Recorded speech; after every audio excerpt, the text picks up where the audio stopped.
Zdravíčko, vítám všechny naše diváky z Rokycan z pokoje pročpilého muní slaniny a uzeného.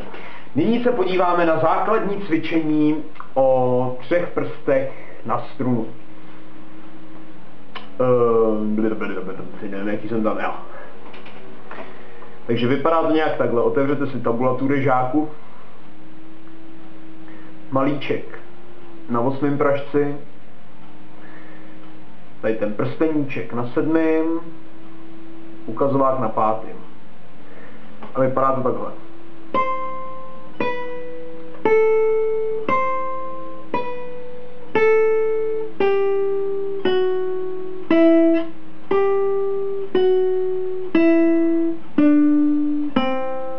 Budu dělat další verzi.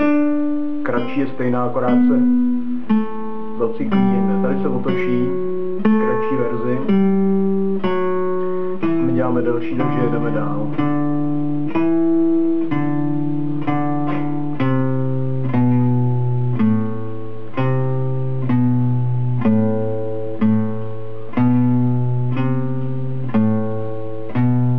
Malíček, ukazováček, malíček, malíček. Já jsem takhle ne, podle tabulatury.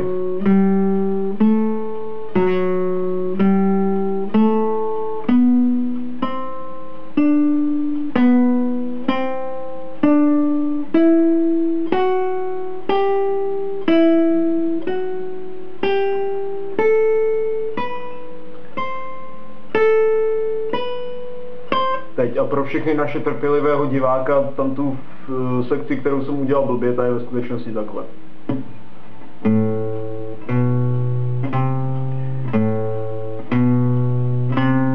Ukazovák, malíček, držet malíček, ukazovák, malíček, držet malíček, ukazovák, tady ten druhej, malíček.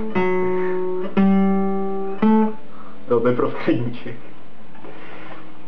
A v tempu to vypadá asi takhle.